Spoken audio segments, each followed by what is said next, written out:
Please welcome our friend, Stacey Rusch, in the house with us here. How are you, Stacey? Hi. I went back and just checked on you a moment ago. You were in there for some time. All right, whether you're treating yourself or looking for something special for your sweetie this Valentine's Day, we've got you covered at the Buttercream Bake Shop. Now, I mentioned your book, Every Day I'm Hustling, fan favorite. I'm a fan of everything you do. Can we expect another book in the future? Ooh, girl, you trying to give me another job. Okay, wait a minute.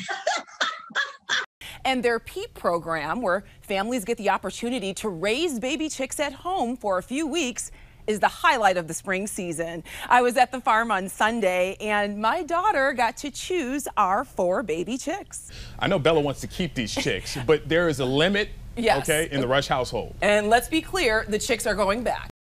We are standing here at Audi Field, imagining the stands packed safely with 20,000 fans. What do you envision? Yeah, sunnier days.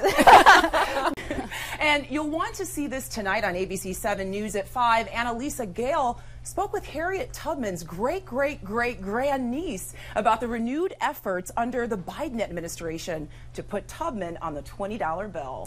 T.D. Jakes is one of the most renowned spiritual leaders of our time, inspiring people around the world with his teachings, his films, and his best-selling books. What are your thoughts? We were talking about those big sleeves, but she had a lot of other things going on as well. And by other things, I mean Hollywood glamour. We're just 3 wake-ups away from Valentine's Day, and there's nothing like treating your special someone to a homemade meal from the heart.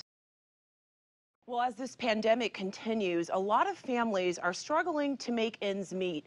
One organization, Following Francis, is doing its part to make sure those people have food and warm clothes. I talked to them about how you can get involved and help. Francis on the Hill is a program that helps to alleviate economic and food insecurity in Columbia Heights by providing fresh, wholesome groceries and new clothing for neighborhood families. It's run by the nonprofit Following Francis. When COVID-19 restrictions began, founder Dr. Carol Connor saw an opportunity to serve those whose lives have been especially touched by the pandemic, which disproportionately impacts African American and Latino communities.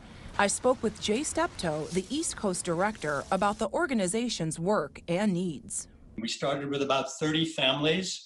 Now we're serving 450 and from really 2 basic locations, Cardozo High School, 13th and Chapin Street, and at Meridian Hill Park on the 15th and Chapin Street entrance. We're giving out about 20,000 pounds of food a week now. It's quite amazing. Jay says that he truly believes that the pandemic brought out the humanity in people. But even though monetary donations have gone up, the need for healthy food remains. We're trying to give out wholesome groceries, fresh fruits, vegetables, dairy, the kind of food that you and I would eat. It's not meant to be sort of hand-me-down food. It's meant to be the kind of food you would buy in Whole Foods if you had the money. Francis on the Hill depends on large donations, usually pallet-sized donations from organizations like the Capital Area Food Bank. That means you can't just drop off a bag, but now more than ever, there is a need for winter clothing. Joe reminds us to make sure the clothes you are donating are as dignified as your good intentions. It's new clothing with the tags on and that fit, that are in the colors people like to select. It's not charity, it's not hand-me-down, it's what you would give to a member of your family. To help provide a DC resident with food or warm clothing this winter season, visit followingfrancis.one. Okay, gracias. Wow. So as we know, as you mentioned, the donations are going up, but at the same time, the need is still going up, right? Absolutely, Robert. And I love the message about giving with dignity, right, giving to others in the same way that you would a family member or a friend. It isn't just about giving hand-me-downs. So a very important message there and a fantastic organization. Danita Johnson is making history as the first Black president of an MLS club. She's bringing a new wave of excitement to DC United while graciously breaking barriers. ABC 7 was the first to welcome her to DC in her new role. I spent some time at Audi Field talking to Danita about her journey to success. I think it took a lot of hard work and dedication. I didn't get here alone. When I asked if she feels the magnitude of being the first black person and only the third woman to hold the position in the league's history, she shared, "Feels phenomenal. I think representation matters. It's important to see us. It's important to have these opportunities. I think it's game-changing."